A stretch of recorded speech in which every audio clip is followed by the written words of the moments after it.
And so as I began to unpackage or peel away the layers, right, of my own life, I got, and I'm still trying to answer this question, mind you. This is still a question that I'm thinking about every single day, that I'm working at, and even in my writing, you would find that I ask a lot of questions in my writing because I'm still trying to find this thread of truth that says to me, Clarence, this is what you're supposed to be doing, and this is why you're here. So, and I think the work that we determine that we want to do, I think it needs to start to answer those particular questions that you also have.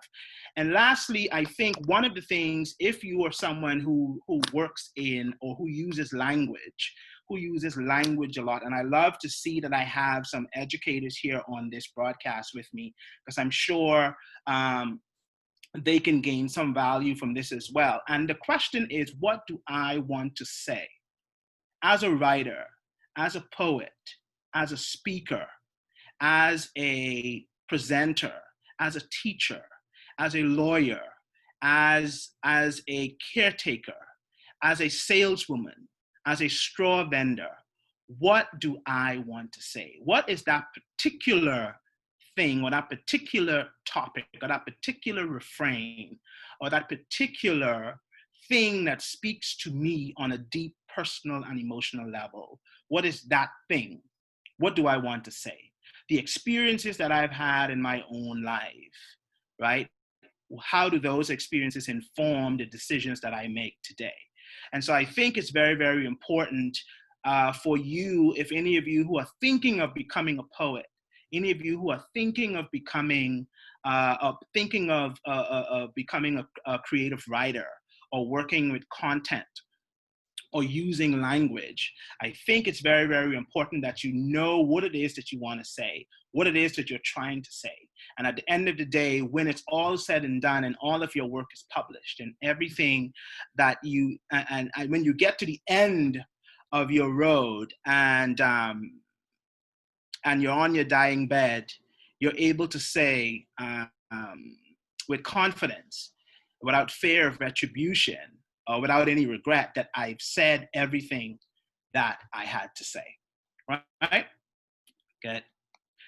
All right, let's continue to move on here, because like I said, we do have quite a bit. So the question is, what's your story? What's your story? Right? What's your particular story that you have? What's your particular experience? And one of the things you would find out as we go through this this class, you will find that I ask this question a lot because I want you to get into the mindset that everything that you put out into the world by way of language, everything you put out into the world when you speak is telling your story. It's telling something about you. So if you're walking around going through life every day and all you're doing is using profanity, right? And you're screaming and shouting and being a nuisance rather than being someone of use, just know that that action, that thing that you're putting out into the world is a part of your story. And so if you want to change the story, of course, you have to change the dialogue, change the narrative within yourself, okay? So I want to dispel a myth right now that it takes a particular type of person to tell stories. No, it doesn't. Or it takes a particular type of person to become a poet or to be active in the sphere of writing or critical creative writing. That is a myth, because you are a storyteller. I want you to say it. If you're not loud, say it in your own mind. I am a storyteller and I have something to say. I am a storyteller and I have something that I want to say. Okay? So there's a quote, and any of you who follow me would know that there is one particular author, writer, poet that I consider to be my idol, and that is the late Dr. Maya Angelou. And Maya Angelou said, can all of you see this presentation okay? Is it all right? Just give me a thumbs. Perfect. And Maya Angelou said before she passed, she said, there is no greater agony than bearing an untold story inside of you. And I remember when I first came across this particular quote of Maya Angelou, and I sort of stopped myself. I stopped everything I was doing at the time, and I made it a point to just reflect on what this post was, on what this quote meant. And what it meant to me was, Clarence, there is a particular experience that you've had in your life, in your world. And there is this burning, this yearning inside of you to get some of your ideas out. There is this yearning and this burning inside of you to tell your particular story in your particular way, right? And so when I saw this quote for the first time, it almost like it was almost like I had an epiphany, a come to Jesus moment, we like to say in the Bahamas, right? I had a come to Jesus moment. And so what I don't want to happen, or what I made a decision to do that particular day when I saw this quote, what I didn't want to happen was at the end of this journey, this side of the journey that we're having, is I don't want to be able to say that I to went back to the Creator, carrying things that I should have released into the world. Okay, so this quote I give to you tonight to also consider, right? That there is no greater agony than you bearing um, an untold story inside of you. The role of the poet. So we're going to get into now some particular devices used in poetry, some technicalities. I don't want to bore you with too many of the technicalities, because I could be here for 2-3 hours talking about how poems are formed, what are the different styles and all of that stuff. We're going to touch a little bit of that, but I don't want to overburden you with too much of the technical stuff. But the role of the poet, the first role of the poet, is to tell the truth. To tell the truth. And when I talk about the truth, I'm not talking about the universal truth. I'm talking about the truth as you, the poet, the writer, has lived it. You, the writer, the poet, experienced it. The truth, your truth, not the universal truth, your truth as you lived it, as you've lived it, as you understand it to be. The second role of the poet is to explore language. And poetry fits within creative writing perfectly, because it gives you the window, or it gives you the avenues to explore, that there are no particular set of rules that determine or guide or inform how your writing needs to be, right? You can explore different styles. You can explore different rhythms. You can explore different pronunciation, different metaphors, different figures of speech. You can use different things, different vehicles, different techniques to say what you need to say, or say what you want to say. And the third role of the poet, of course, is to give voice to those things in the shadows. If you're a lover of poetry, or if you read poetry on the regular, you would know that this third point, that poetry talks a lot about the things that you and I would not talk about on the regular in our everyday conversation. Poetry talks about hurt. Poetry talks about and dives into and gets very deep and in the center of things like pain and neglect and abuse, right? And crime and heartbreak, right? And romance. Poetry goes into all of these things and really gets to the core of them, right? You know, in normal everyday language, someone would say, I love you. Poetry goes a little bit deeper and gets you into the emotion and gets you all caught up in the vivid imagery of what that statement actually means. And so we're going to get into that today. So the role of the poet is to tell the truth, to explore language, and to give voice to those things in the shadows, right? Let's keep going. So what is poetry, ladies and gentlemen? So poetry is a type of literature that conveys a thought, describes a scene, or tells a story in a concentrated lyrical arrangement of words, right? And there are many types of poems. There are many styles. There are many ways you can write a poem. And I hope that by the end of this broadcast, at the end of this masterclass, you would know all of those different types. So that's in a nutshell what poetry is. Let's continue.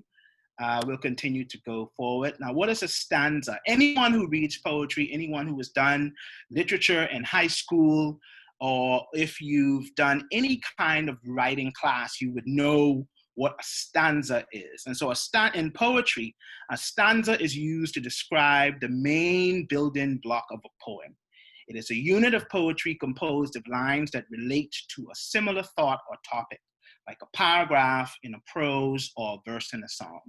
So, also songwriters, songs also have verses. We have verse 1, verse 2, verse 3, okay? Those are what we call stanzas in poetry. So one paragraph, another paragraph, or one verse, the second verse, okay? Let's look at an example of a stanza, okay? So let's look at an example. We have a poem here by Alfred Lord Tennyson. He clasped the crag with crooked hands. Close to the sun, it lonely stands. Ringed with azure world, it stands. The wrinkled sea beneath him crawls. He watches from his mountain walls, and like a thunderbolt, he falls. So we have stanza 1, which is the first one where he clasps the crag, and then stanza 2, where the wrinkled sea beneath him crawls. Okay? What is a meter in poetry? When we talk about poetry, we can't talk about poetry without talking about the meter. And so the meter is a rhythmic structure of a line of verse. Okay, now the meter in a poem is what gives the poem its flow, right? You will hear as I read some of the poetry, or you've heard other poets or anyone read poetry before, it almost sounds as though they're singing. It almost sounds like there is this ebb and flow and this movement in the poetry or in the words as they are talking. That is because of the meter of the poetry. And so the meter is what gives the poetry its rhythm. The meter is what causes the poem to dance and causes it to sway and causes it to go up and down and around. Okay, so let's look. When we talk, let's look at meter. Examples of a meter. So meter, we have stressed and unstressed syllables, okay? So if you, for example, when you look at the word poem, the P-O in poem, the P-O is the stressed. Unstressed, of course, is the E-M. When you look at elephant, the E-L in elephant is stressed, right? And the E-font is not. We look at possible, P-O-S-S, possible. Possible, P-O-S-S, is stressed. The rest of the word is unstressed. Trinity, T-R-I-N, Trinity. Okay, that's the meter in that particular word. Now let's look at this line, this poetry line here at the bottom. If you were to read this regular, if you knew nothing about meters and if you knew nothing about sounds and rhythm in poetry, you would probably read this as, and they shall fetch thee jewels from the deep. That's probably how most of you read this just now, right? And they shall fetch thee jewels from the deep. Now, if you were to use meter in and reread this particular line, and they shall fetch thee jewels from the deep, and they shall fetch thee jewels from the deep, and they shall fetch thee jewels from the deep. You see the difference? And they shall fetch thee jewels from the deep, and they shall fetch thee jewels from the deep. Difference, right? That's the meter in a poem. That gives the poem its rhythm. Okay, now what is a rhyme scheme? A rhyme scheme is a poet's deliberate pattern of lines that rhyme with other lines in a poem or stanza. Okay, so this is another way where we get rhythm in a poem. And I'm sure most of the poems that you've seen probably are the ones that rhyme at the end, in the middle, or every other line. So let's take a look at an example of the rhyme scheme in a poem. So let's look at this example. The sun is shining bright. This is a lovely sight, right? Bright sight. That's the rhyme. You are like a day of May, and I as worthless as hay. That's also a rhyme scheme. This is poor Mr. Potter walking a road with his daughter. Rhyme scheme, rhymes. Okay, let's continue to move forward. What is imagery in poetry? Imagery is the use of figurative language to evoke a sensory experience in the reader. Okay, imagery. Not many poets, you won't find a whole lot of poems that don't have some kind of imagery in it. Creative writing uses a lot of this. So let's look here, for example, and see what imagery we can actually get out of this here. Okay, so let's look at the first one. The old man took the handful of dust and sifted it through his fingers. He took dust, a handful, and he sifted it through his fingers. Let's look at the second example. The starry night sky looked so beautiful that it begged him to linger, but he reluctantly left for home. Third example. The fragrance of spring flowers made her joyful. The fragrance of spring flowers made her joyful. Fourth example. The sound of a drum in the distance attracted him. The sound of a drum in the distance attracted him. All of you, I'm sure, once you read these lines or read these examples, you would have some kind of image in your mind, in your mind, of what these lines are saying. Okay, so these are the things in poetry that gives it imagery, that creates imagery. Okay, now what is onomatopoeia? Now I'm sure some of us probably heard about this very strangely spelled and pronounced word before when we did language arts in high school, specifically when we were talking about figures of speech in language. So an onomatopoeia is the use or format of words whose sounds imitate their meanings. Buzz, honk, boom, for example. Right now, it's windy outside, and so I would say that the wind howled, howled against my window, okay? That is an example of an onomatopoeia. So let's look here at this poem by Edgar Allan Poe. Hear the loud alarm bells, brazen bells. What a tale of terror now their turbulency tells. In the startled air of night, how they scream of their affright. Too much horrified to speak, they can only shriek, shriek. Out of tune, how they clang and clash and roar. What a horror they outpour. On the bosom of the palpitating air, yet the air it fully knows, by twanging and clanging, how the danger ebbs and flows. Okay, an example of onomatopoeia. Let's move on to a metaphor. What is a metaphor in poetry? So a metaphor is a rhetorical figure of speech that compares two subjects without the use of like or as. Now we do have another figure of speech that is the opposite of a metaphor, and that is a simile. So a simile actually uses like or as, but a metaphor does not. So let's look at some examples. The first example, my brother was boiling mad. This is implying that the brother was what? Very angry, right? The second example, the assignment was a breeze, implying that the assignment was easy. Number three, his kisses are like roses. Now this could mean or imply his kisses were sweet, his lips were soft or beautiful, his kisses are like roses. Fourth example, laughter is the best medicine, implying that laughter is actually good for you. Okay, let's look at the fifth example. Money don't grow on trees. I'm sure you've heard this before, used in the Bahamian vernacular a lot, almost daily. Money don't grow on trees, implying that what? Money is hard to come by. So you see, you can use language. You can use language to say something differently. You could change it up. And we don't have to be just boring in the way we use language. We can actually be very creative with it. Number 6, she's a hot pepper.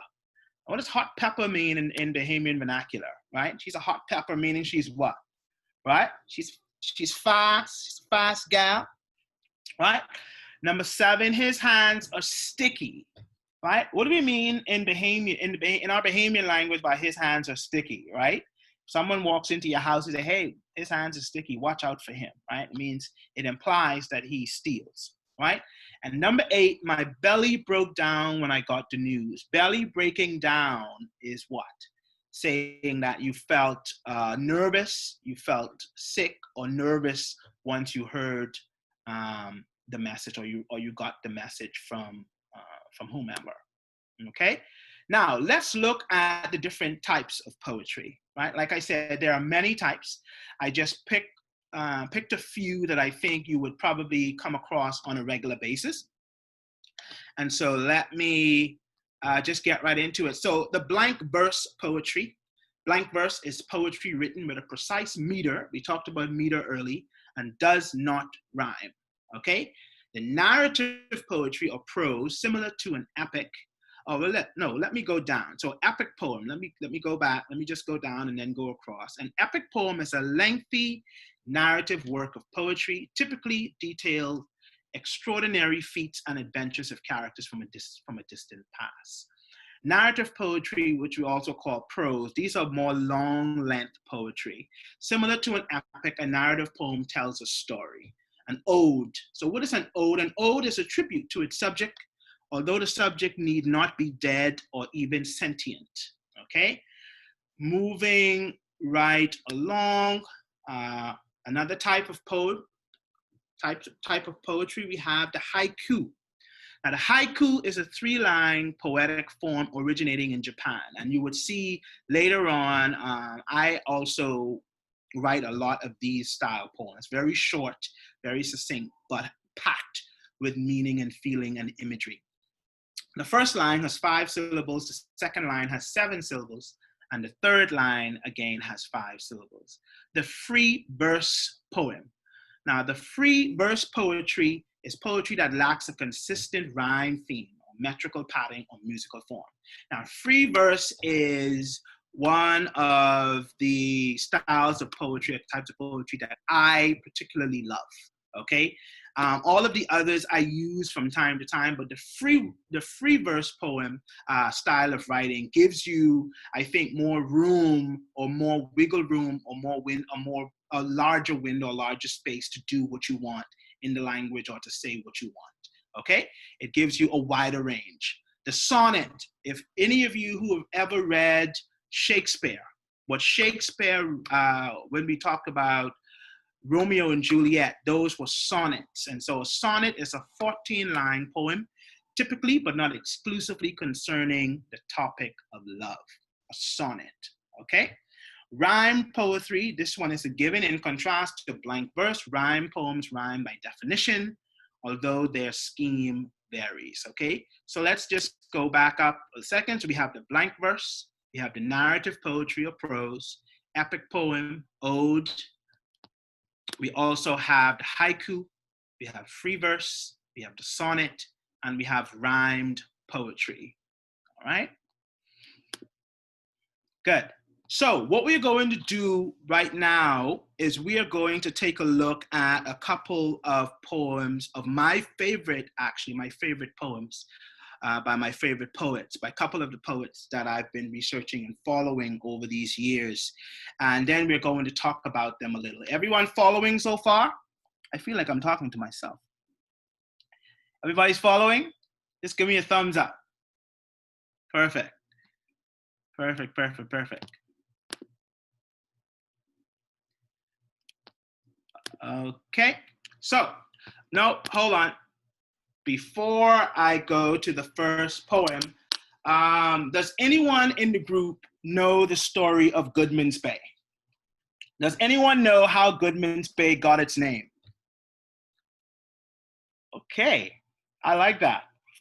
Okay, this is going to be very shocking to a lot of people because, of course, we know in the Bahamas there's a certain group of people that we don't always. What's the best way I can put this? They aren't always received warmly in the Bahamas, right? And they are immigrants, and or they are people that flock to the Bahamas for a better standard of living. And so I'm going to share a poem with you that talks a little bit about the history of Goodman's Bay. Okay, so let's get right into it. Goodman's Bay, and this poem was written by Christian Campbell. Christian Campbell is a Bahamian author and poet who is now, he is a vice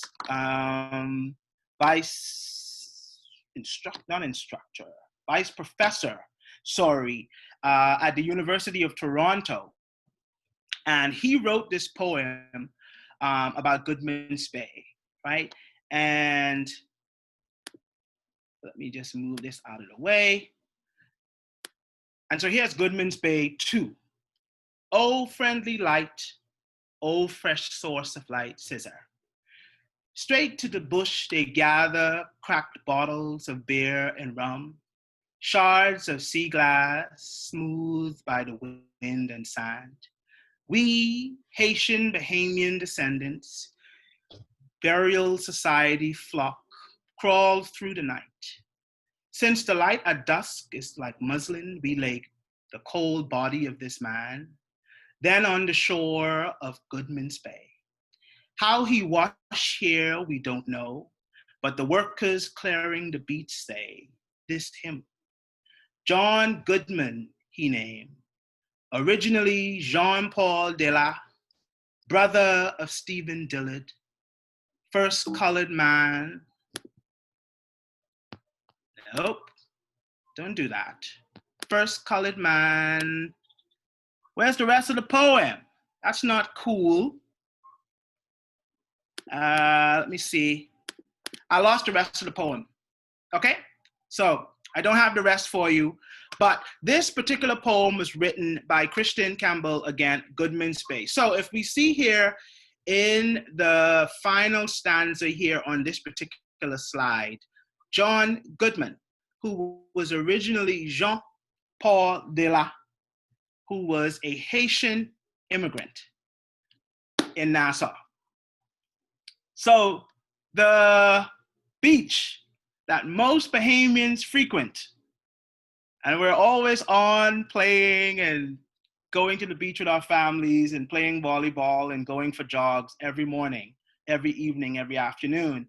That particular beach was named after John Goodman, who was an immigrant from Haiti. So you can go back, you could tell your friends and your family members and your kids that you learned some history, you learned something new today. That Goodman's Bay was actually named after a Haitian immigrant.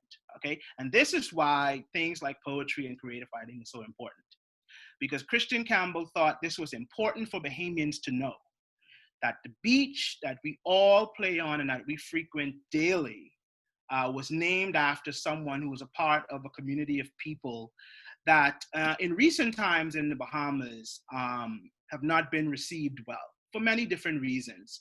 But the next time you go on Goodman's Bay, I'd like you to just touch the soil and say thank you to John Goodman, okay? That is your challenge.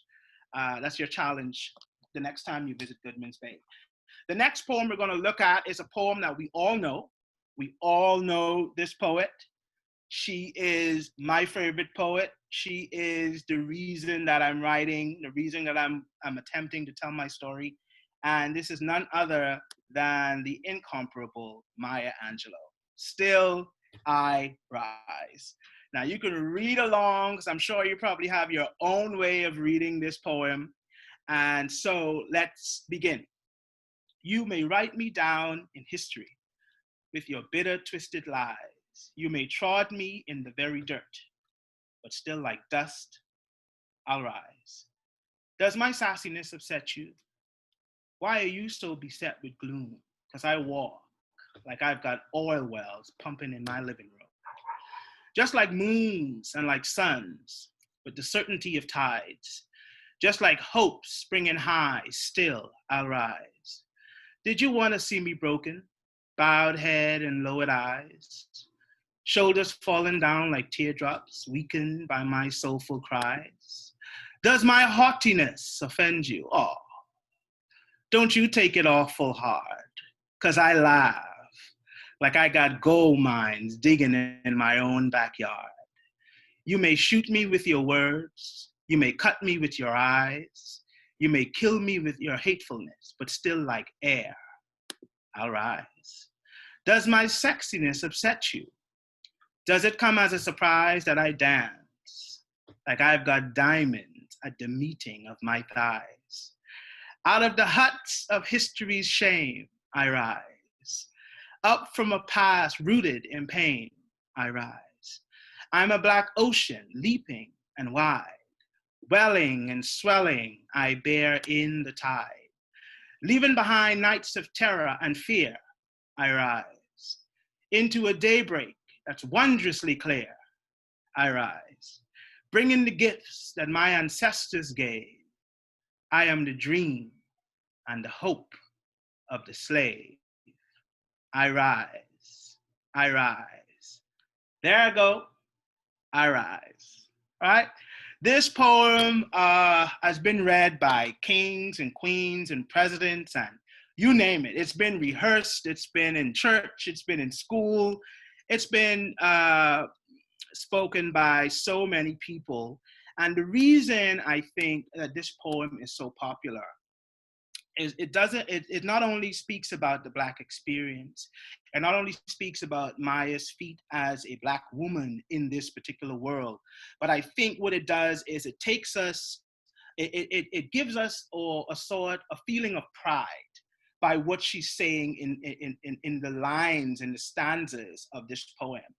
And and she repeats a lot of things about I'm sure the women here in this class would say a lot of this poem is centered around the diaphragm area, right? And I think what Maya was trying to say was Maya was trying to let um, the readers know that yes, I am a woman. I'm proud of it, and I want to represent myself and my people and all who call themselves women in this world in a way that they feel proud about the thing that they carry. They feel proud about the skin that they're in.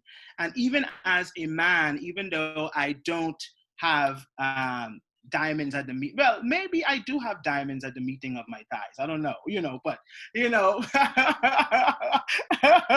you know. And so whenever I'm performing this poem, I just picture, this bunch of diamonds, at the meeting of my thighs. And I say, well, Maya, I know you probably meant something else, but hey, I can have diamonds too, So let's keep moving. The next poem should be from, okay, Jay-Z. All of you know Jay-Z, right? And Jay-Z, I think it was his last album or album before the last album. There was a particular rap song called "The Story of OJ." Now, myself and Jay-Z differ on a number of things, and one of those things is the use of the N-word. I am not a supporter of the use of that word. And I will tell you why.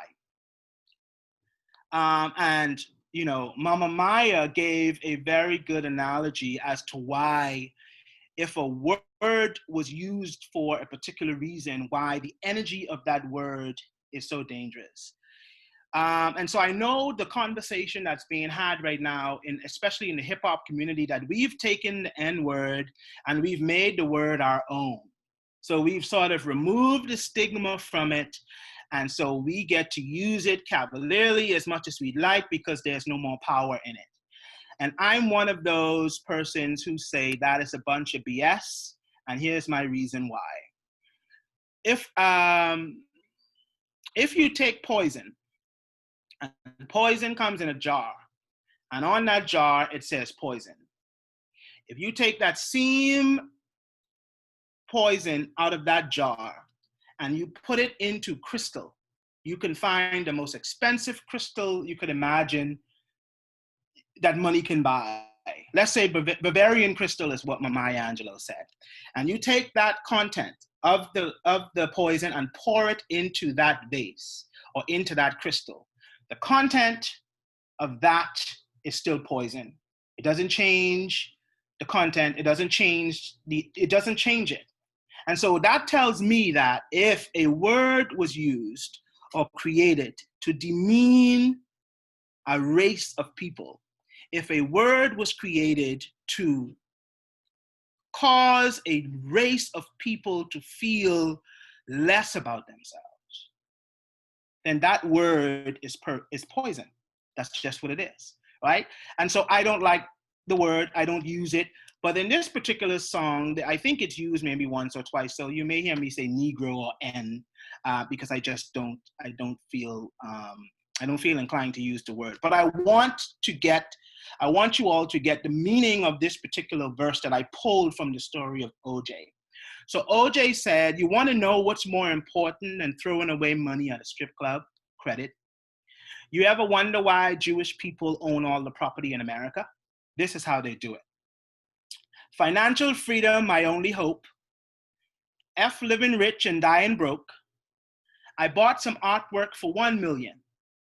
2 years later, that shit worth 2 million. Few years later, that shit worth 8 million. I can't wait to give this shit to my children. Y'all think it's bougie. I'm like, it's fine. I'm trying to get you $1 million worth of game for $9.99. I turned that 2 into a 4, 4 to an 8. I turned my life into a nice first week release date. Y'all out here still taking advances, huh? Me and my taking real chances, huh? Y'all on the gram holding money to your ear, that's a disconnect. We don't call that money over here, okay?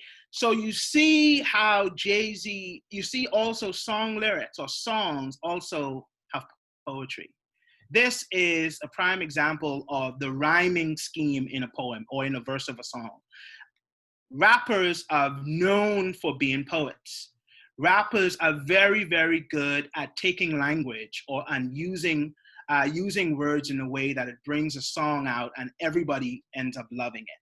And so if any of you who have been following hip hop and who love rap would understand this more than anyone else, right? That rap songs are probably is probably one of the only places where poetry is still alive. Okay, so that's one example there from Jay-Z. Langston Hughes is another great poet of the 20th century, America, who was a part of the Black Harlem Renaissance.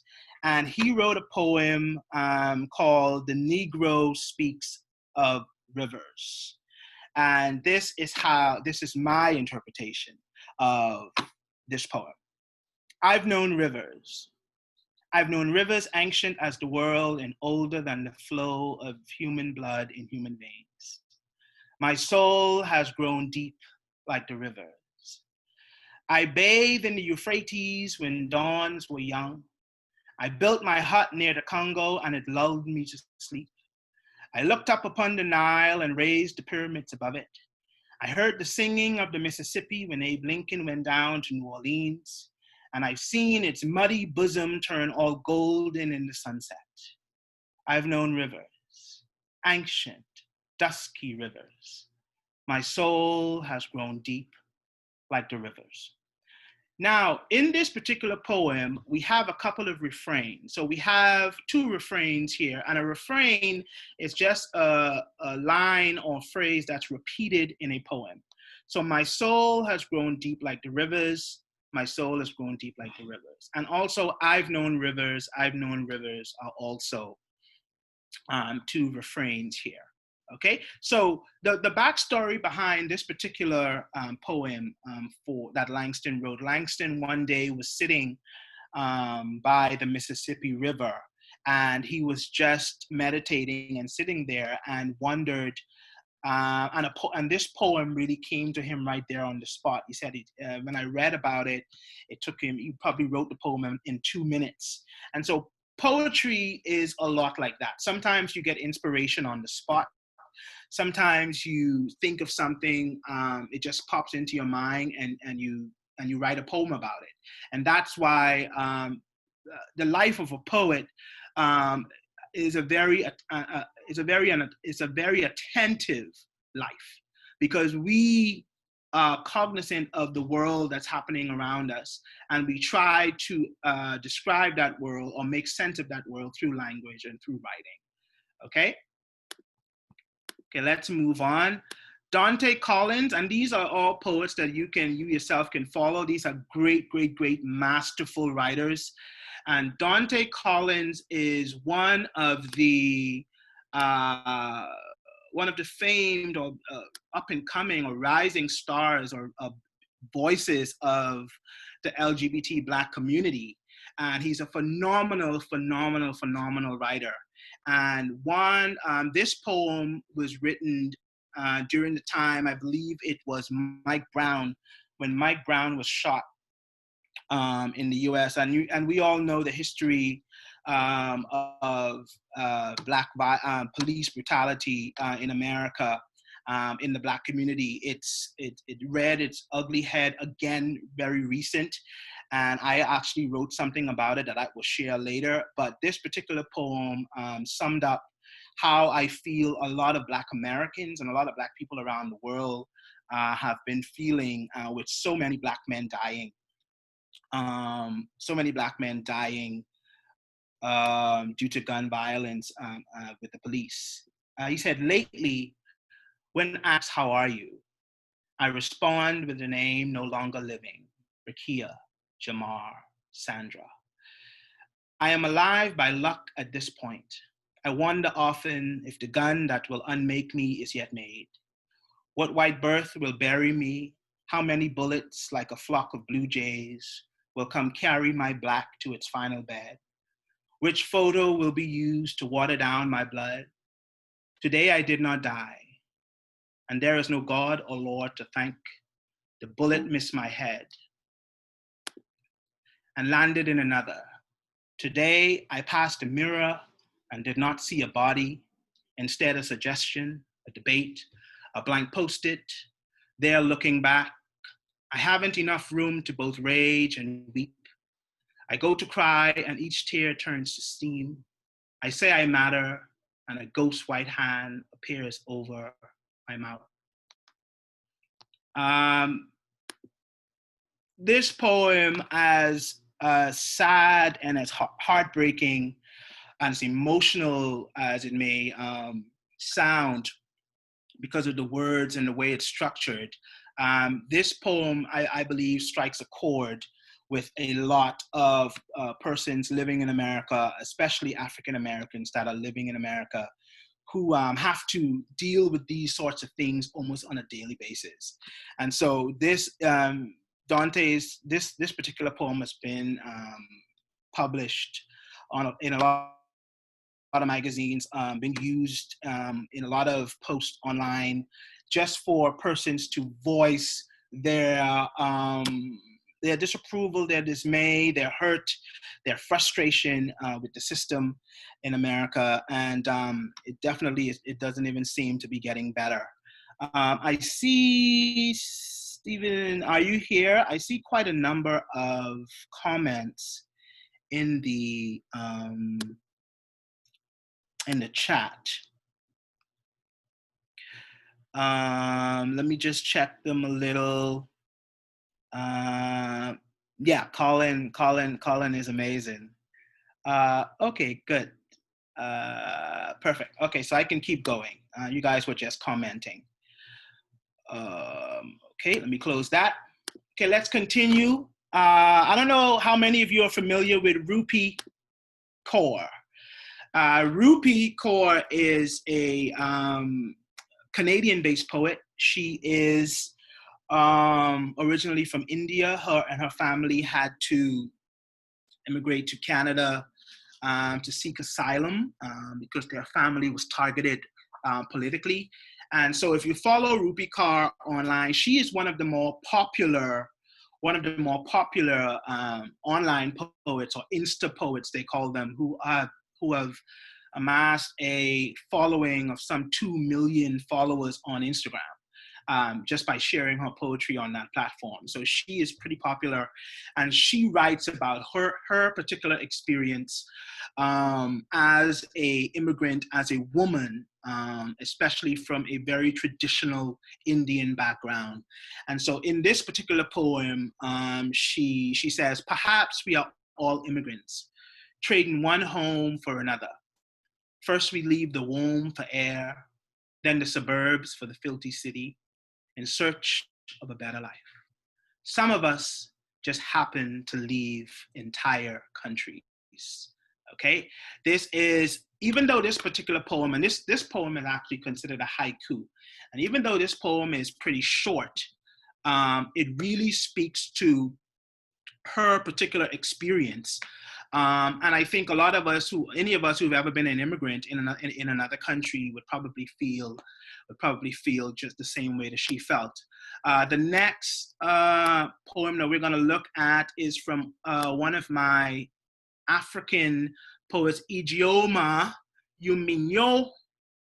I know I'm not pronouncing that right, but hey, that is my Bahamian version of Ombinyo, Ijeoma. I know Ijeoma is correct. I'm sure she would not like how I butchered that name just now. But this is one of my favorite poems from Ijeoma.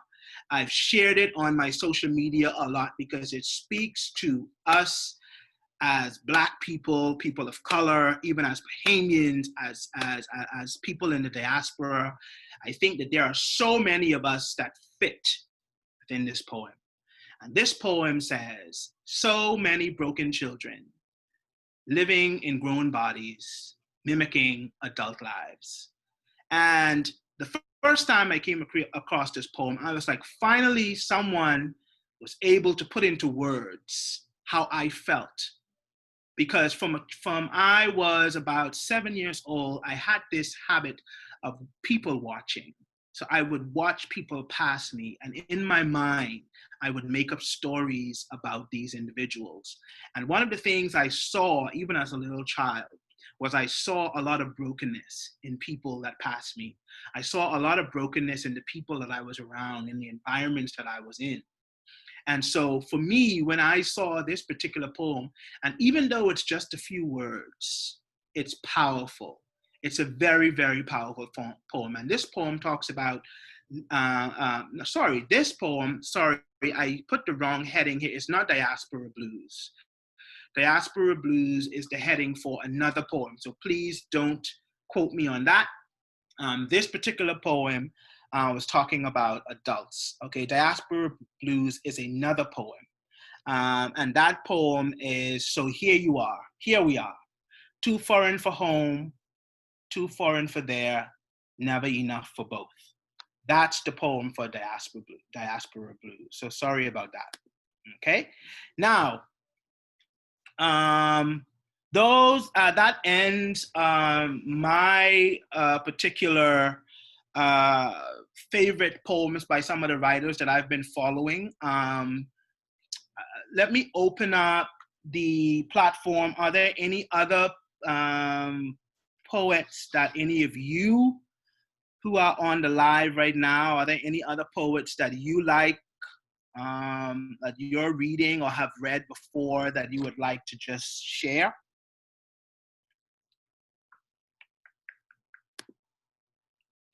Anybody? You can unmute yourself.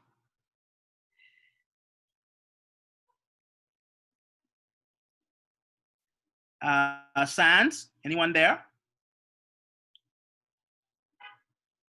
Hello. Hey, Clarence. Hi. Yeah, it's Gibby. What do you say, Gibby? Talk to me. I just read this poem while you were going through, but the poem "If" by Rudyard Kipling. Uh-huh. That to me is, I mean, I like a lot of poems. Langston Hughes is a great poet as well. Right. As I said the other day, I did little stuff, but ain't nothing too serious. But Right. that poem "If" by Rudyard Kipling, especially for men and Uh-huh. who have sons. Okay. And that poem, I don't know if you're familiar with it, but it's I'm not, but I'm writing it down. I'm gonna go and look for him as soon as I get off of this. yeah, that poem is very, very powerful. Even women with sons, and then of course Langston Hughes' poem "Mother to Son," which most people know as the Crystal Still. Yes. Yes, yes, yes. So, Wonderful poem. yeah, Wonderful. Thanks for sharing, man. Appreciate it. no Hey, problem. Clarence, go ahead. Hi. Yeah, so I was just asking persons to share if anyone had any favorite poet that they would like to share with the class. Okay, good. Yeah. I think Anyone? someone's saying Flowers by Dennis Craig. Dennis Craig. Okay, I've never read Dennis Craig, so I'm definitely going to go and look for him. Someone's I like CC work. Thank you, Aaron. Thank you, thank you, thank you. Rudyard Kipling, I think it is. Yeah, that's who Gibby was just talking about. Okay. That poem is called If. I'm definitely going to go and look for that once we get done. Okay, so what we're going to do, since we don't have any more questions, we're going to get into some of my personal writing. I want you guys to be very easy on me, okay? Um, Christian Campbell, yes, Shira Adderley. Christian Campbell is an amazing, amazing poet. I just read him. I don't know where you were, but I just read him just a couple minutes ago. His poem, Goodman Spade 2, to give the class a little lesson. Okay, so let's go into some of the poems that I am still working on. One of the things as a poet, especially when you're editing poetry, is that you sometimes don't know when to stop. All right, I don't know if you've ever it's probably a little different from writing an essay because sometimes you just want to be done with it and send it off. But as a poet, whenever I am editing, it is the most difficult process to go through because you're trying to get the words just right. You're trying to get the lines and everything to align.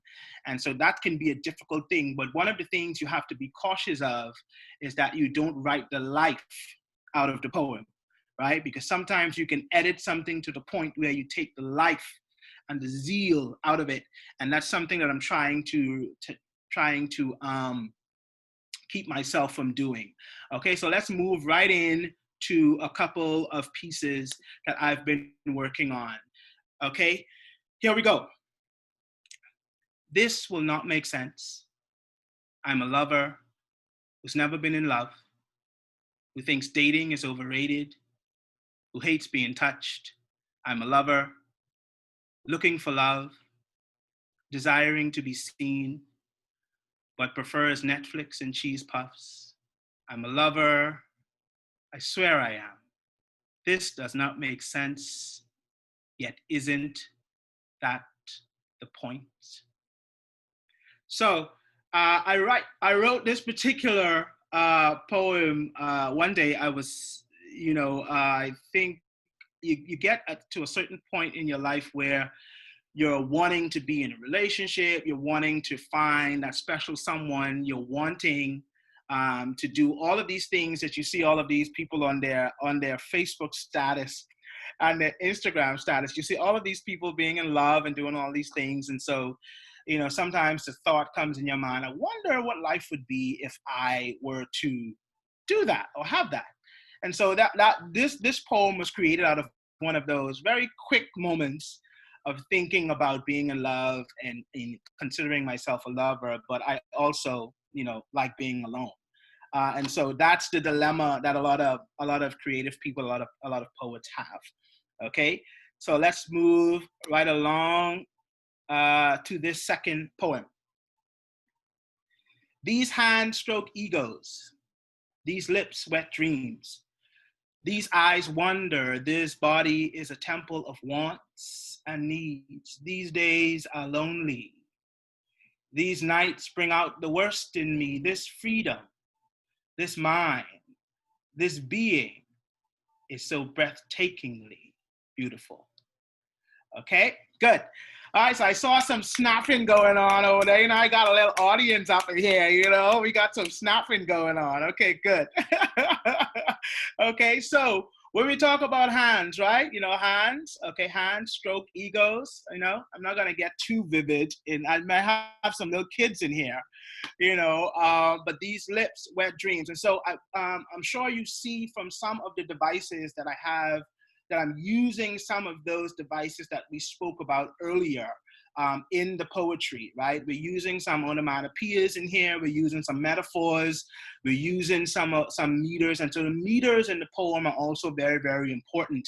And so these actually, guys, have not been published yet.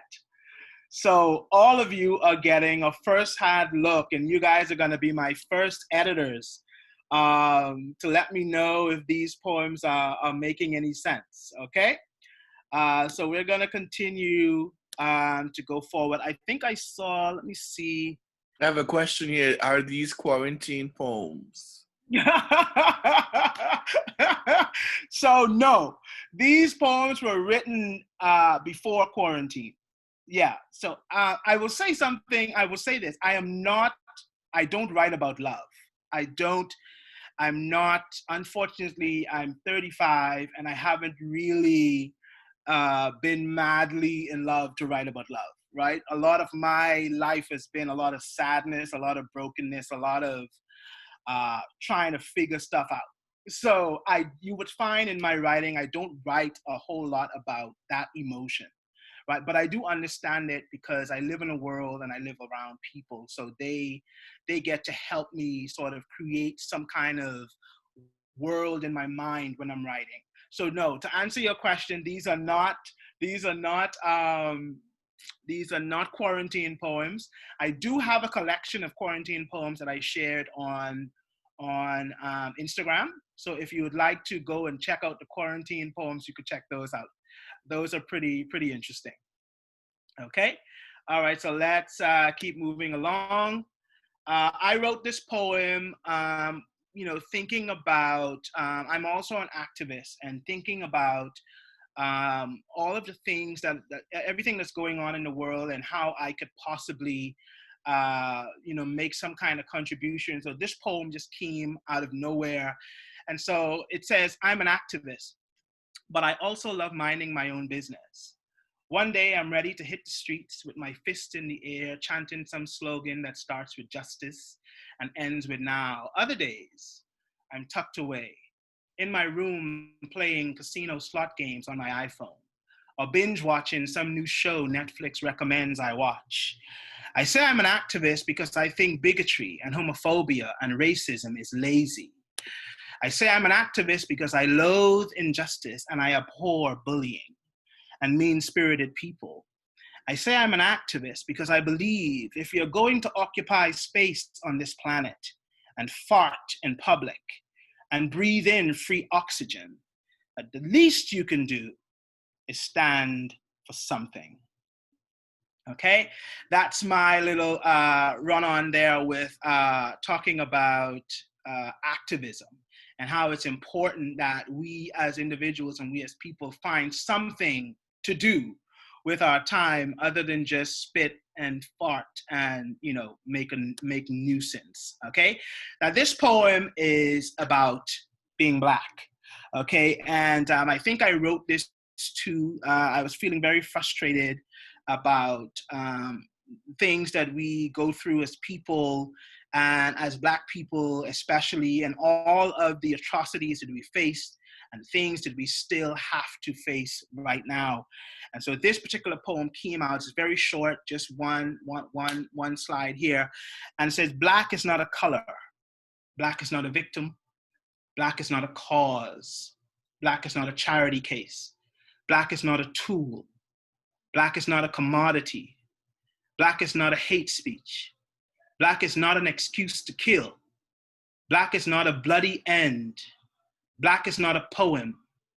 Black is not an adapted film. Black is not a month. Black is not yours to profit. Okay, so this is my own sort of way of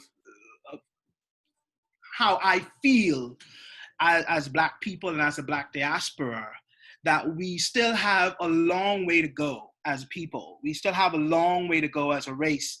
And there are so many things, and there's so many inequalities and so many injustices that we continue to face every day. And it just sometimes it makes you frustrated, right? And so when I say Black is not yours to profit, I think a lot of people sort of take these stance and want to be activists only when it's profitable, only when it's within their best interest. And I don't know if that's how we are going to move ourselves from a place of dependency to a place of empowerment. And so that is just my sort of feeling I have with our diaspora today. So here's another one. A lot of my poems I don't label. I don't label a lot of my poems because I want them to have a life of their own. And so you would see when I published my book that a lot of these poems won't have a label, they won't have a title. And so I leave that up for the reader to sort of give them something to think about, and maybe they decide to say for themselves what they think this poem is about, right? And this poem, here it goes. Do not put flowers on my tombstone. Give me my flowers today. Tell me everything I need to hear right now. I want all my accolades. While my breath still desires my lungs, do not waste a single drop of tear crying over my lifeless body. Love me now. Love me hard. Love me to death. Okay? I know this poem, I think I was at a funeral. And I was thinking about the person who had died. And I said to myself, I asked myself a question. I wonder if this particular individual got everything that they needed while they were alive. I wonder if they really, really got, if they were loved, if they were supported, if they were embraced, if they were kissed. And these are the questions that I ask. And so when I got home from that funeral, this particular poem was written, and it's really just, give me everything that I want now, everything that I need today, right? I don't want to wait. Don't wait until I'm dead to cry over my body, okay? Let me think about, I wrote this poem for the men, or for women, the women that love the men, or I wrote it for the Black man. And it goes like this. The crown you rest on a Black man's head will nourish a village, will end wars, will save a race from extinction. Very, very short, very succinct, but I hope I try to convey that as Black men, there are a lot of times that we are not always understood. A lot of times we struggle with defining who we are and explain and using language, to express ourselves. And so because of that, I think a lot of times, especially in the Black community, in the Black diaspora, you find that Black men sometimes, often, most times, are misunderstood. But I think it's very, very important for us as a group, as a diaspora, to provide that support, that foundation, support system for our little boys, for our Black men, because the crown that you rest on his head, and this crown is just a figure of speech for respect and love and admiration and support. That's what this crown is for. Okay, so the crown you rest on a Black man's head will nourish a village, will end wars, will save a race from extinction. Okay, let's continue. Climate change is a real problem in our world. And I think a lot of us take it too lightly. A lot of us are not really serious about it. And so this little poem I wrote uh, while thinking about Mother Earth and thinking about how we humans, and this poem really creates a contrast, right? If you look at the style and the way it's written, it creates a contrast from, say, stating the obvious, and then there is a opposite in a complete opposite in the response. Okay, so here's how it goes.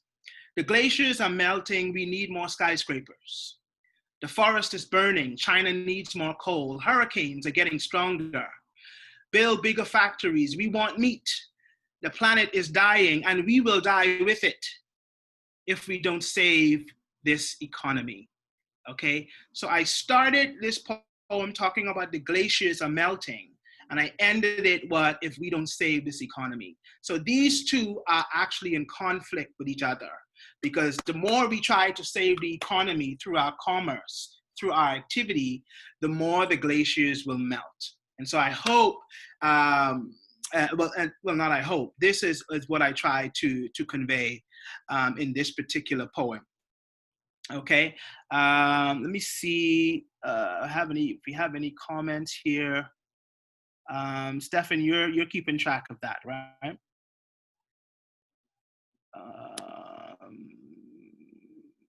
Let me see. Yeah, I'll let you know if any questions. Okay, good. All right, perfect. Okay. All right, we're going back to the men again. I write a lot about young boys because of my own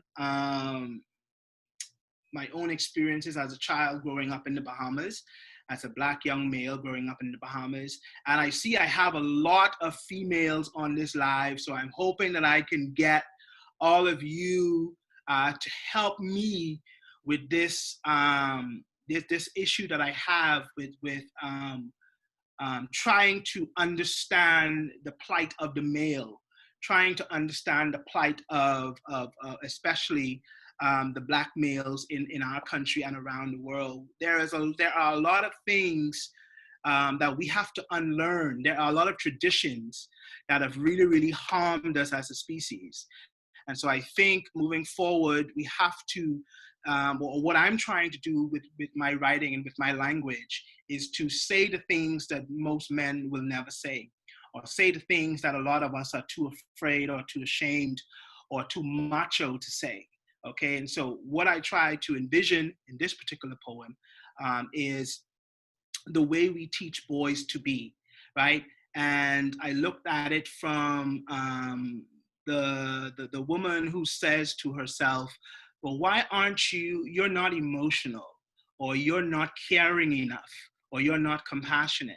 There's a reason for that. And I think once we understand that there's a reason why there are men, and I'm not making excuses for anyone here on this live, I'm just saying that these are the realities. And because I am a man, I can write from a male perspective, right? And this poem is, you raise these boys to be tough. You raise these boys to use their manhood as a weapon. And now you expect them to pull gentleness from skin hardened by tradition. I'll read that again. You raise these boys to be tough. You raise these boys to use their manhood as a weapon. And now you expect them to pull gentleness from skin hardened by tradition. Okay? And of course, it's pretty straightforward. We live in a very traditional country, right? Where men are just men and they're the provider and they go out and they work and they do all of these things, right? But we don't really give men an opportunity. Our culture doesn't really give men an opportunity to express or give men an opportunity to share. A lot of the deep emotional scarring or fears that they have, because if you do that, then you're seen as soft or you're seen as not man enough. And so I hope that through my writing that I'm able to tell the story or tell our stories in a way that people begin to change their mindset about who we are. Okay? This particular poem is is written in a particular style. If you look at this particular poem, there are no punctuation, there's no capitalization, and I'm sure you saw that in most of my writing. There aren't a whole lot of there's not. I use all small letters, and there's a reason for that. Because I want my writing to take on a life of its own. I want the reader, as the reader read these poems, I want the reader to put the full stop where he thinks the full stop will be. I want the reader, because I want these poems to be as informal as possible, as if you're having a very, very fluid, natural conversation. And so the reason one of the techniques that I use is I do not use punctuation in a lot of my writing, because I want you, the reader, to do that. Okay? So I'm going to read this poem, and I want you to follow the rhythm as I stop and make my own punctuation without having any visible. Okay?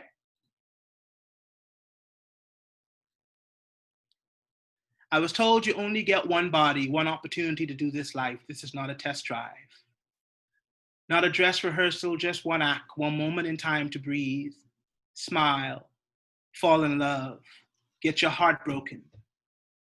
So why then am I wasting time worrying about who hates the way I talk, or how I look, or who I choose to love?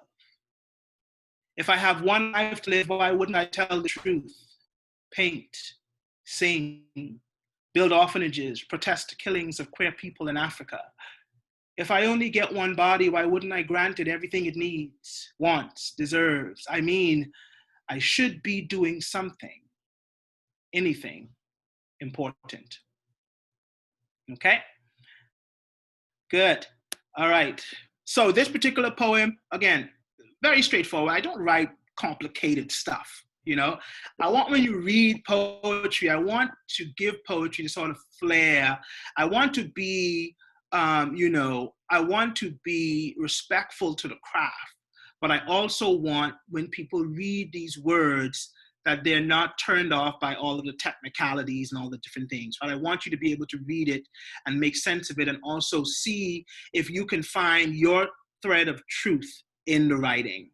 Okay, I'll read another one. Now, this particular poem has punctuations, right, in it. So that's the difference between the previous one and this one that I have. So I made a decision to include punctuations, full stops, commas in this particular poem. And this is a poem that I wrote about my dad. As I said earlier, my parents died when I was really, really young. My mom died when I was 4, and my dad died when I was 10. And so I grew up mostly with my grandmother.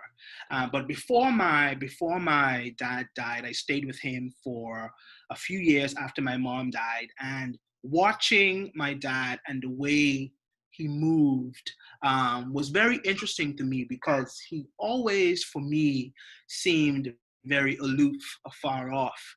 And it was just recently that I sort of took myself back down memory lane and tried to put myself in his shoes and tried to think about how he must have felt losing his first love.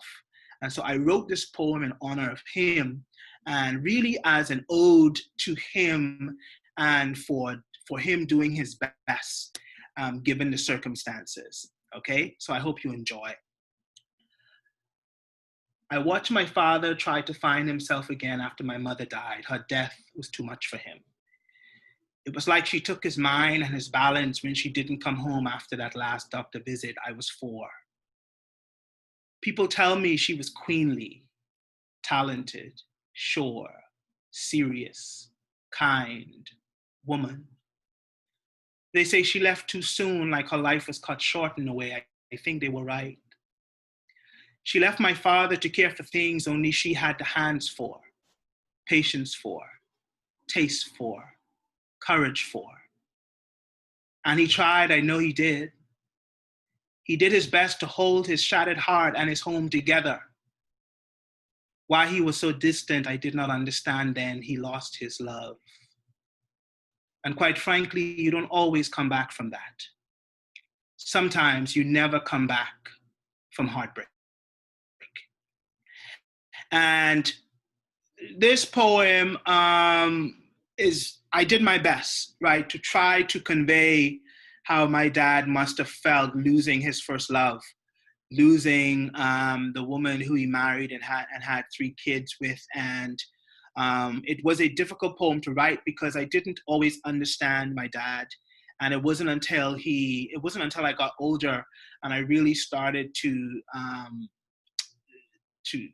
look back and think back to when I was a kid that I sort of found this thread of truth in that particular experience or in that moment in time.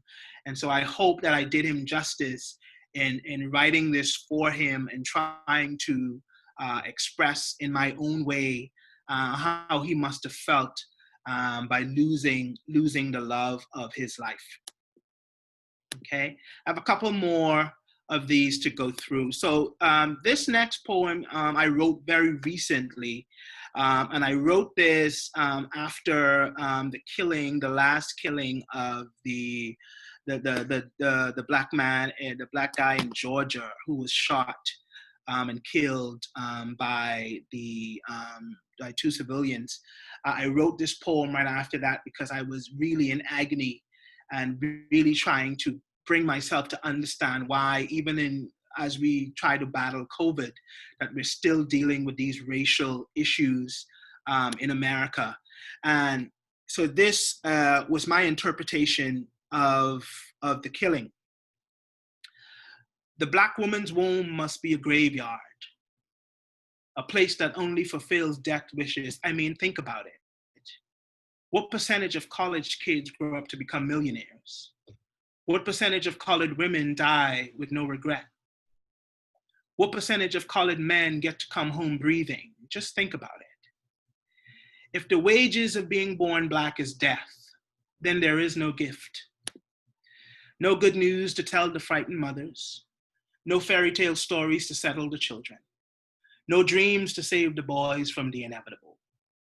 If we are only meat for slaughter, then why sell us dreams of justice? Why tell us eternal life is a prize for living half of what was promised? If my body is to be a ransom, then tell me the truth. Tell me I am God's experiment, that my existence is a gamble and no matter how I play, the outcome will not change. Call this an exaggeration. This may even ride on the edge of blasphemy. Do what you want with these words. Your conscience is the least of my concern. What I want is to live long and on my own terms.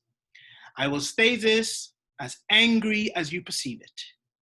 I escaped the womb, but I won't think twice about taking you to my grave.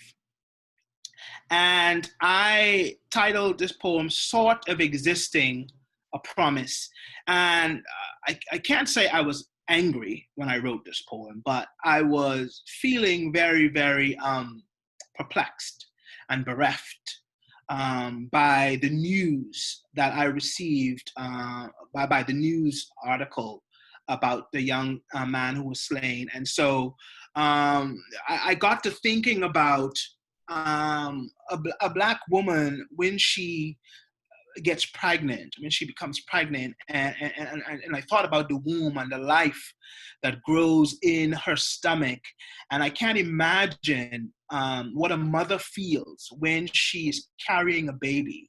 And I imagine how all she feels is love and adoration and so many great feelings. But I also think that in the back of her mind, she's also thinking about she also has some fears about this particular child coming into the world. She also think about the possibility, right, of this child being taken away from her by gun violence, or this child being taken away from her by a stray bullet, or by some sickness or disease. And so I tried to sort of think about from a woman's perspective, and seeing that we lose so many of our young men to violence, so many of our young black men to violence.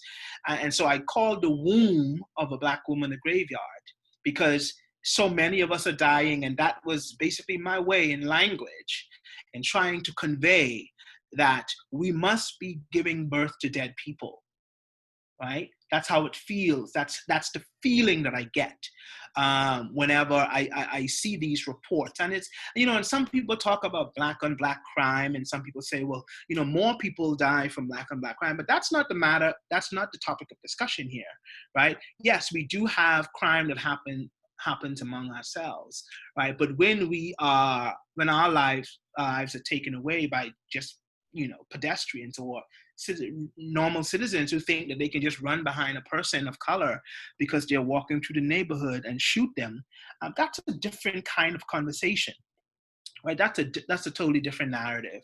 And so that is just my way of expressing my my concern and my emotions about that particular killing. Okay. Now, this particular poem was also something. It was kind of talking about verbal abuse, right? Language, the language that is used in homes, the language that's used in raising young men and raising boys. I grew up with my grandfather, who was very, very, he was a very tough person, individual to be raised, to live with.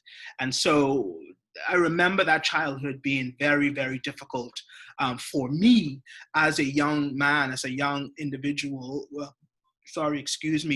Growing up there. And so I wrote this poem just to sort of, convey my feelings growing up in that particular home. And one of the things I want people to understand is that words are things. Words are things, and they live. And as you're raising your children, as you are trying to ensure that your children are responsible members of society, I think it's very, very important that you understand how powerful your words are. Okay, so words don't just sting. They find a home on your skin. Take control of your lungs and your shadow until you are their slave. My grandfather's tongue was a lynch mob. So when he said, "This boy is a natural born sissy," I became a prey, waiting to be escorted to a faggot's hell without even a trial to defend my innocence. In my house, boys do not get to feel. You survive by becoming stone, despising anything that might expose the softness in your voice. It is a fact, love is not a word spoken in the open. If you're lucky, you taste it in the freshly baked bread, cooling on the kitchen counter on Saturday mornings. If you're smart, you extract it out of the mangoes and sapodillas and sweet oranges harvested each summer. You learn that survival is your business and yours alone. The only requirement is that you find a way not to bleed out and finish your chores before the school bell rings. You are a boy, and boys don't care about words. They don't matter. They don't matter. They don't matter. They don't matter. Okay, this again is a poem about my childhood, growing up in a very verbally abusive environment, where adults just felt that anything that came to your mouth, you say to children. You just say it, right? And so I titled this poem "A Carefully Worded Death," because basically that's what words do. Okay, let's keep moving along. I have just a couple more for you, and then we'll get to some questions. I don't think we have time for the exercise that I have for you, okay? Who taught you how to love? Who taught you a French kiss was a rite of passage? Have you tasted the dirt your ancestors walk on? Do you feel the pain in a Negro spiritual? How was your first time? Did you dive in or did you pour wine first? Who taught you to hate your body? Who taught you to curse your desires? Who gifted you Christianity? Where can I find the parts of you the world made you bury? Aren't you tired living a borrowed lie? Preaching someone else's gospel? Will you ever tell the truth about love? That it is not a country, not a language, not a people, not a belief, not a promise, not an excuse, not a cover up, not a gift, not a dream, not a philosophy, not ours to take for granted. And this poem is titled What You Took from Foreign Lands. Okay?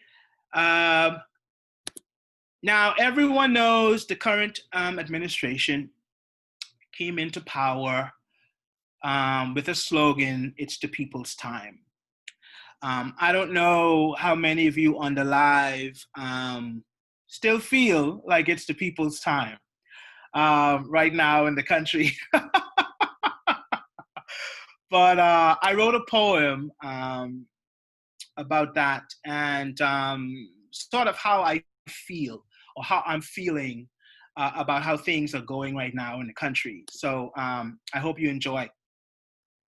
It's the people's time, the people, not you, the people, not my people, the people, status, quo, not the neighbor, expat, a lighter hue, people, more foreign, the better, time, when, don't you know the people are coming? Wait, time is infinite, contracts, people, sign here, please, over the hill, the people, Abaco, Ragged Island, solar, never mind, people, Dorian, billions, people, Oban, the deal, Grand Bahama, is it time yet? No, housing, pledge, loan, tax-free, increased taxes, elections, 2 years, local government promise, broken, campaign, the funding, the people, too dumb to riot, too broke to care, the people, travel expenses, pocket money, card, cashless, business, leisure, children, hungry, 40,000, the people, it's time, no,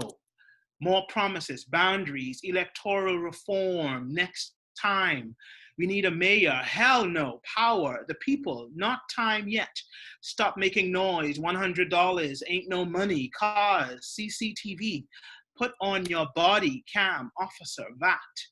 Pay your fair share, life ain't free, words are words, anything to get your vote, don't question me, you need my public dollars, we're broke for you, people, the people, time, time, time. It's time to awake. It's the people's time, right? Hopefully you still feel that way, okay? Now, that brings me to the end of all of my poems, all right? I hope you enjoyed those. I have a whole lot of them. Thank you for the snaps. I have a whole lot of them, but I had to pick through and try to find the ones that I think would sort of introduce myself to all of you. And it's been an interesting ride. It's been a very interesting journey for me as a poet, finding my voice, trying to figure out where I fit in into the creative writing space. I think I found my particular road and the way that I want to go and what I want to say through poetry. I want to dispel the myth. You know, it's not a difficult craft. I think all of you right here on this live can write your own poem in your own particular way. And so I hope that the information that I shared tonight, that it was helpful for you, that you not only saw that poetry writing is not just for, it's not an old craft, because I think a lot of people say, you know, poetry is dead, you know, we want something more youthful, more modern. But I think you can, all of the poetic voices right now in the world are doing their own thing, right now, or writing in their own way to sort of keep this language style, this style of writing alive.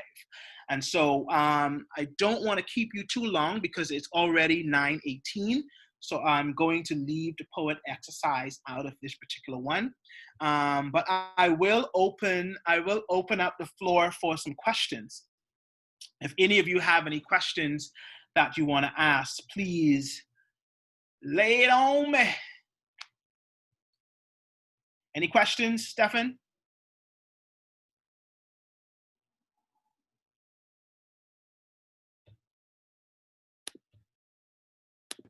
I don't see any in here. Any comments for Clarence?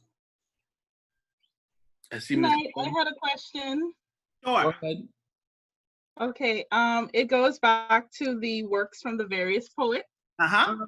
In particular, the Maya Angelou "Still I Rise." I wanted to know how you felt about the frequent use of the title. Why do you think that she used it, and more towards the end after presenting some trial or tribulation that would cause to, I guess, hinder someone in a sense? Why do you think at the end she would say, "But still I rise"? So I rise is what you call a refrain in a poem. And Okay.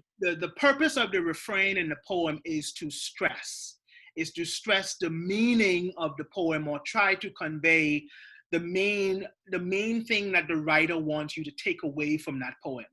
So if you see, Maya Angelou very intelligently and very creatively sort of drop the "still I rise" in each stanza of the poem, because that is the refrain, that is the thing that she wants you to remember, to take away from the poem.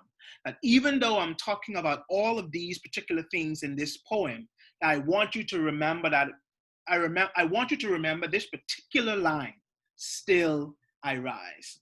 And so for you or anyone who wants to write poetry, that's one of the techniques that you can use, right? If you want the reader to really feel or remember or take home this particular idea in a poem, you can use it as a refrain in your writing as well. And that's what poetry allows you to do. It allows you to use these repetitions, right, in poetry, that when you walk away, I mean, you may not remember half of what that poem says, right, Right. if you're reading it. But guess what? You remember what? "Still I Still rise." I rise. And that's what makes poem or poetry such an amazing language, right? And repetition helps you do that. Okay. Thank you. You're very welcome.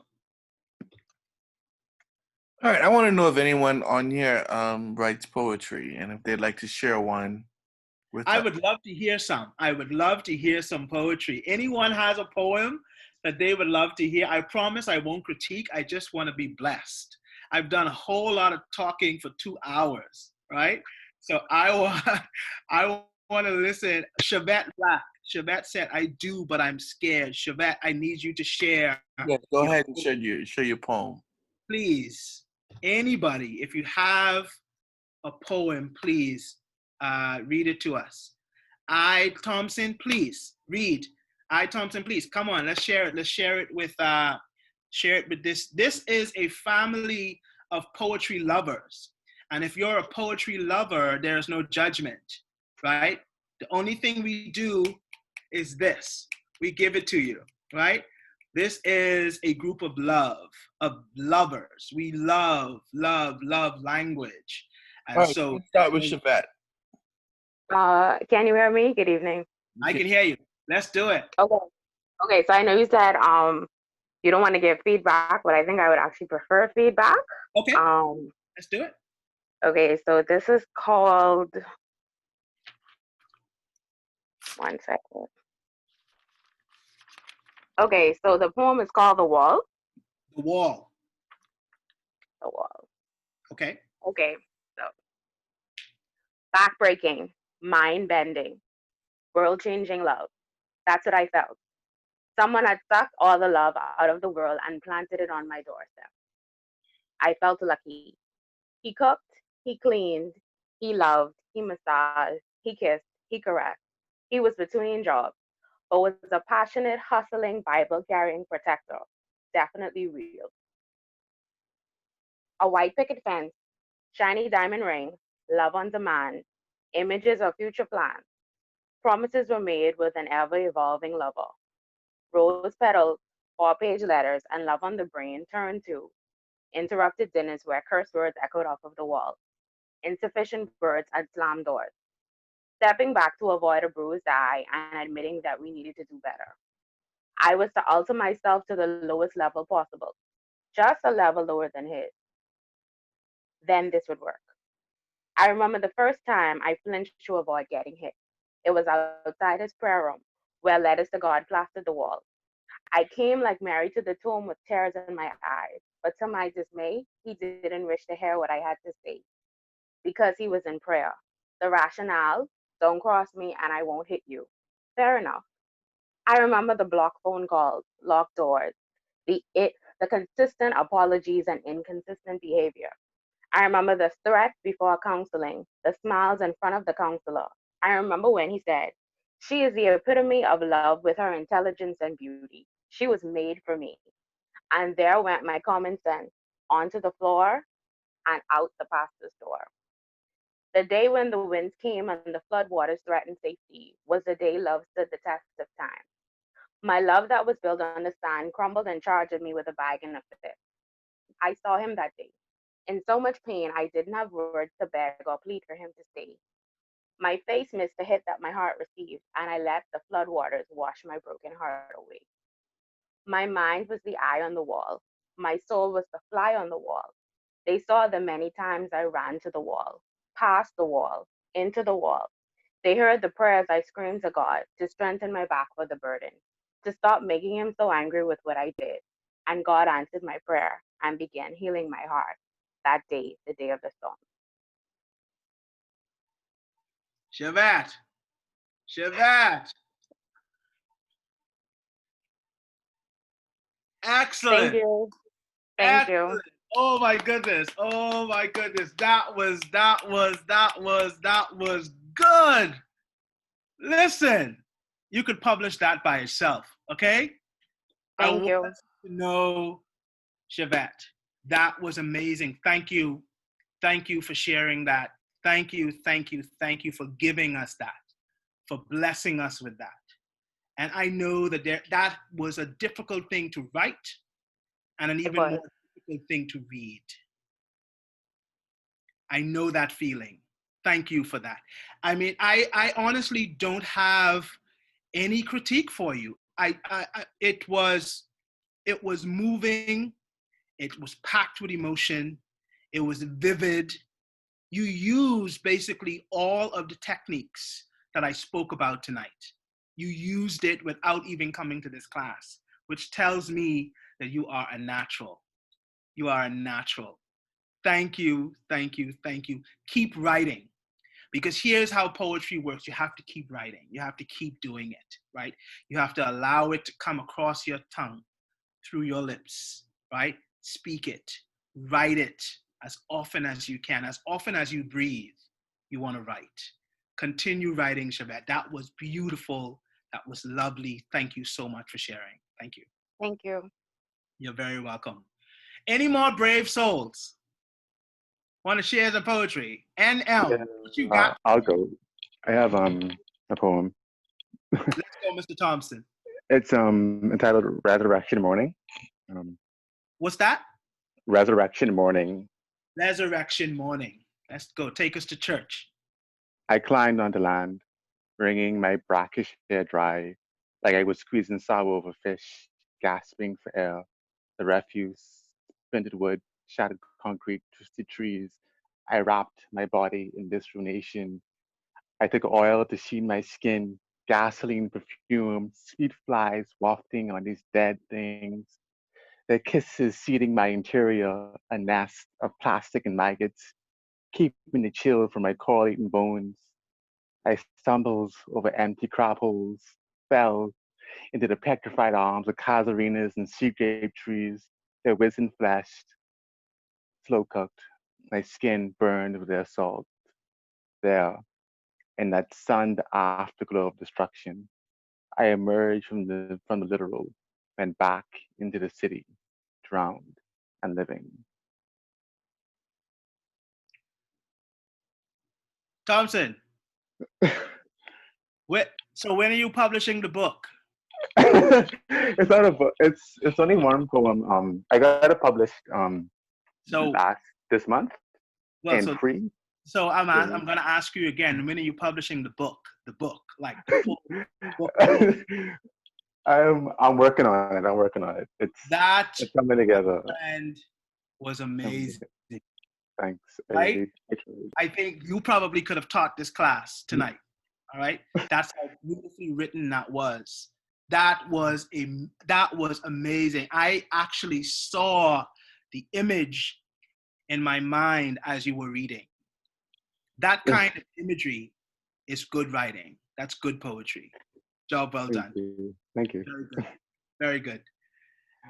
Please, I mean, you guys blessing my soul tonight. Like this is amazing. Please, I know we have another poet in here. I know. Don't let me start calling names. Like who? Like Gailey Joseph. I remember Joseph said earlier she was kind of afraid of anyone calling her. Man, that was amazing, amazing, amazing, amazing, amazing, amazing, amazing. Okay, I have just a couple. Just for us to close out. Really, I had an exercise for you, but we're gonna go from that. Um, so I have one final quote here, everybody, from James Baldwin.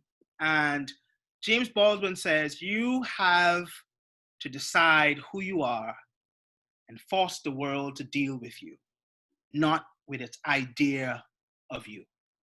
And so my closing remark to you is, please tell your story, your particular story, your particular experience.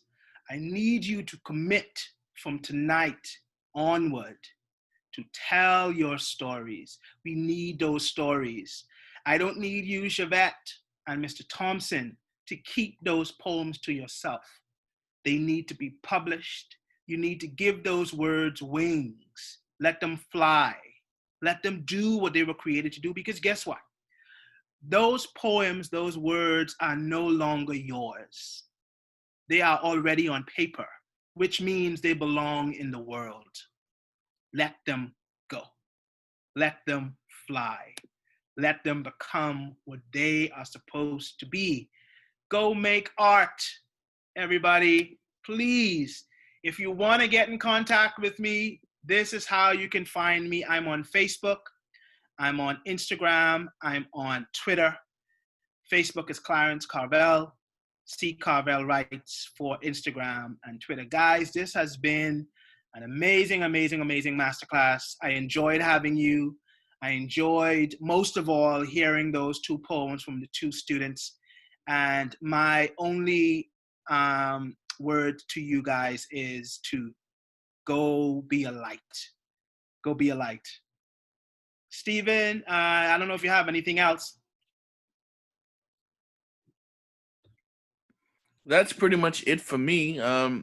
This class was very exciting. I am so excited about the future poets we're gonna have come out. Please reach out to me. Shabbat, I want to talk to you on social media somewhere. And Thompson, add me. Come, let's talk. We need to talk. We need to talk about this poetry book that y'all need to write, okay?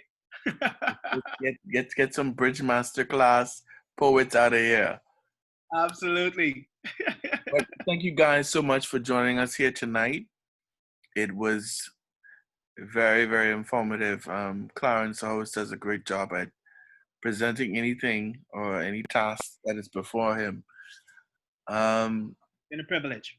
Yes, I'm not sure. Let me just see here. Tomorrow, I think we have.